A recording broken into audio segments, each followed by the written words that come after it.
Space, a final frontier. One winner, four losers. जो जीता वही Sikandar. Top Gun Maverick.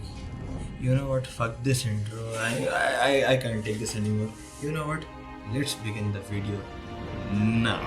Capital murder, capital letters. Yeah, she catching my vibe, but she can't fathom my cheddar. Need a couple gang members for these new endeavors. From this point on, anything we do together. Ain't no mercy.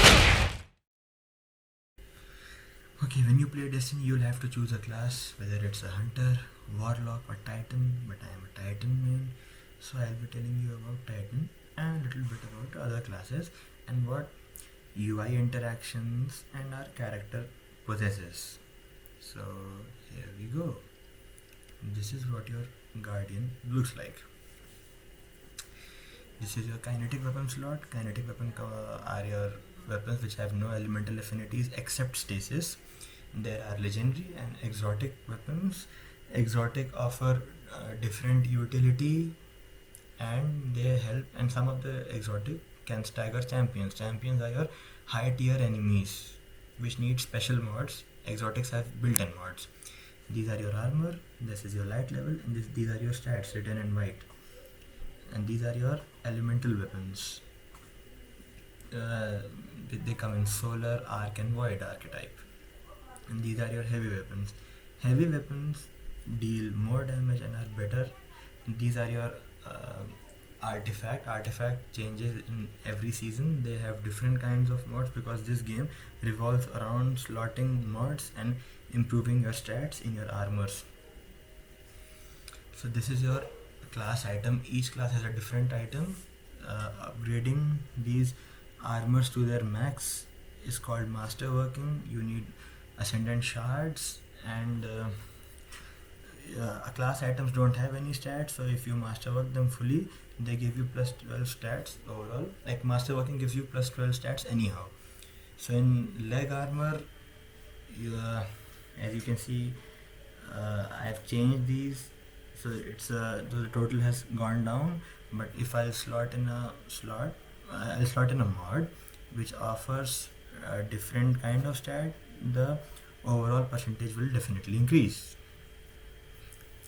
These armors come in different affinities: arc, solar, stasis and void, and they have different kinds of mods because they work with different kinds of affinities as per the subclass. And exotic need 3 ascendant shards to masterwork, other than prisms and whatnot. For titans, recovery, resilience and grenade, if you want, are your important stats. Each class has a different requirement. For hunters you need mobility and recovery, and warlocks need recovery and discipline. Discipline is a grenade energy. Okay, so this is your subclass. This is a solar subclass, and each subclass has different status effects and they have different aspects and fragments. Fragments offer better utility and aspects give you more functionality. Solar has scorch, ignition and restoration, while arc gives you jolted, blind and amplified. And you can choose them as per your convenience. Fragments offer bonus stats, so that's a very nice feature. All of this is reworked, and any kind of melee or grenade can go together with any kind of ultimate. This was not a feature earlier, because for instance ballistic slam was only available in Thunder Crash, but now you can pair it with Fist of Havoc as well. All the grenades and all the grenades and the basic aspects, the basic fragments are available to all the subclasses, are common in subclasses. Void has the most status effects: overshield, weaken, volatile, suppress and invisible. And Void was the first subclass which got a rework. Each subclass has a different functionality. Void is about suppressing and protecting yourself. Solar is about dishing out damage and healing yourself. Arc is about chaining attacks and gaining the most speed. And Stasis is about freezing and helping others increase their damage as well. Stasis was the first subclass which had the concept of aspects and fragments, which you can buy from the stranger.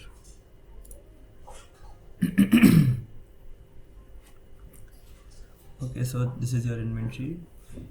This is Ascendant Shard used for masterworking exotic tier armor and unlocking old weapons. This is your Ascendant alloy used for crafting weapons. If you will buy Witch Queen, the game will automatically tell you. These are your engrams. Engrams possess specialized loot, and pinnacle gear is something you get after completing bounties and completing all the matches of a particular vendor and whatnot. These are your destination items, currencies needed to buy stuff, bounties, and these are your seasonal activity currencies and items which will grant you XP and more progression in those activities. Spoils of Conquest is used to unlock raid weapons and armor. Rainmaker is used to get Glimmer.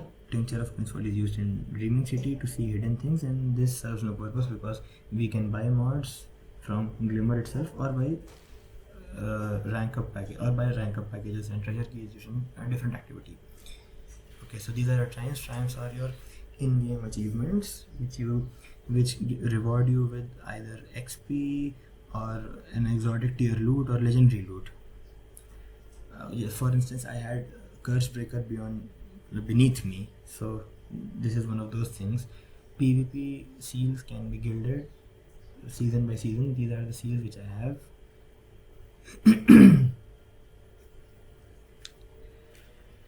And collections we can reacquire ships, exotics, legendaries, some of the legendaries, and as per exotic armors we can reacquire some of them, and some of them are only obtainable through legendary lost sectors. Lost sectors are your normal places or your areas where your light level and gear is locked and you have to defeat high tier enemies and then you get it. You can farm it again and again, and this is a clan system. You can join my clan if you want. They offer unique perks and rewards. And this is your store. This is a Bright Dust store. You can get stuff through Bright Dust. Bright Dust is obtainable through seasonal challenges and doing bounties, and that's it. And being in a clan gives you better rewards, so you can join mine if you want. We play Destiny every day. Anyone will help you. And scavengers won't get you plenty items. Glimmer Shard gets you Glimmer, and Concentrated Medicine gets you upgrade modules. Upgrade modules are very important items. Upgrade module help you in infusing your item which has low light gear and get you to higher light level. For instance, I have an Igneous Hammer of low light level and I want to increase its light level, so I will infuse Come to Pass with Igneous Hammer. For instance, if I had Igneous Hammer of higher light level, I will not need an upgrade module. I can do that with Glimmer. The game will tell you. The game will automatically tell you. So these are the places which you can get your upgrade module from, and these are your major NPCs which will help you. Crucible Handler, the PvP one. Your strikes. Your Trials of Osiris is again a PvP thing. If you lose an item, if you can't pick up, you can take from Postmaster. Master Hole will help you unlock your engrams. Vault is for storing your items, and Monumental Lost Light helps you get your exotics. Spare parts, you can take stuff from Banshee. Banshee gives you upgrade modules. Gambit is a PvE and hybrid thing. Ada one makes you look good, beautiful, and she is your clan steward. She gives you clan bounties and whatnot. Your powerful tier 2 items mostly, and she gives you aspects, fragments, and grenades which you don't have, and all subclasses. And here comes our guardian. Right on long time. Now that we are done with character customization and the UI stuff, let's go to the content. Okay, so these are the planets. Europa and Savathun's Throne World are part of the new expansion. Rest of the things have been sunsetted, that is removed. You will begin your game in Cosmodrome if you are a new light. Okay, so let's see what you have missed. Okay, so our story begins in Red War, where a general has taken our light, followed by in Curse of Osiris, where Osiris plans to defeat Panoptes, the legendary warlock, and in Warmind we had a new location, that is Mars. And in Forsaken had the introduction of season system, the season pass, and in Forsaken we avenged a fellow vanguard, a very forceful death, but a nice campaign. Shadowkeep, the story of Shadowkeep has been continued till now, and it has been going very great, even though Shadowkeep had a very mediocre season. Same goes for Beyond Light. In Beyond Light we discovered Stasis. You can play Beyond Light, by the way. Shadowkeep and Beyond Light are still playable, but Forsaken isn't, as far as I remember, because they have sunsetted Forsaken. The majority of Tangled Shore, that is. And now we'll head to Witch Queen. The 30th anniversary was just a celebration of Halo and Bungie's achievements, and Witch Queen came this year, and we have had like 3 seasons already, and they have been going very nice. Like, kudos to Destiny, kudos to Bungie, the writers at Bungie, and we are eagerly waiting for Lightfall. There will be changes in Lightfall though, like introduction of LFG, that is looking for guardians in the game itself. LFG is a place where you can ask other guardians to assist you in menial or Herculean activities. Well, the story continues. That's no problem then. Okay, now we'll head to the main thing, the Legends. In Legends, we have 2 ancient raids, that is from Destiny 1, Vault of Glass and King's Fall. Other than that, the only raids at this point we have, okay, I'll mention them, and that's a vanilla, that's a legacy dungeon as well. So basically, dungeon is your 6v6, not 6v6, it's a 6-player cooperative mission, which are very challenging and require a great deal of communication with each other, and they are filled with encounters, and like, this is the final boss. I mean, kind of a spoiler for you guys for the Deepstone Crypt raid, and you'll definitely feel frustrated, you'll have funny moments. Like, playing Destiny with friends is definitely like one of the best experience you can ever have. It's thoroughly entertaining, like I mean it in both ways, because I've been on the laughing end and at the receiving end as well. Okay, other than that, we have the raids in this game are the Last Wish in Dreaming City and Dungeon in Dreaming City as well. It's a nice raid, it's a very huge raid, followed by a raid on Moon, that is the Garden of Salvation, and a dungeon called Pit of Heresy, and a raid in Europa called Deepstone Crypt, as you just saw, the final boss which we eliminated, and the final raid, that is Vow of the Disciple, which came this year only, and now we'll get another raid in Lightfall. Okay, so strikes are basically your 3-player match-made activities that follows a series of objectives culminating into a boss battle. They are divided into a Vanguard Ops and Nightfall. Nightfall are a high tier version of normal strikes, and their high tier version is called Nightfall Grandmaster. They can only be done in a team. Like, you can do it solo if you are that smart and skillful enough. And now we have Gambit. Gambit is a PvP game mode added with Forsaken.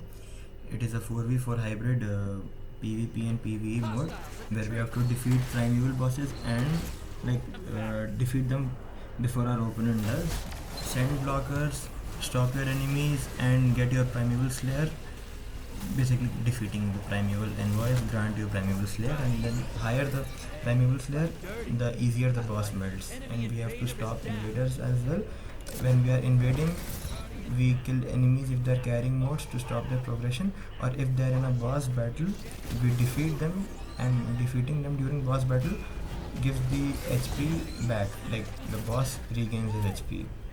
Next we have in Crucible the Trials of Osiris. Trials of Osiris is a 3v3 special PvP mode that is only available for each time in a week from Friday till Tuesday. Tuesday is a weekly reset, and just like Iron Banner, it is only there for a limited time, and the light level is we don't have any light level advantage, and it's actually nice. You need a passage to access it from Scene 14, and control is like a domination from Call of Duty.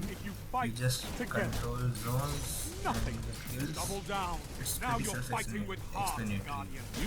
It's pretty self-explanatory. And then we have Mayhem. Mayhem is a 6v6 mode that is available only as a weekly rotating game mode, where you use supers to defeat your enemies and rapidly gain energy in this mode.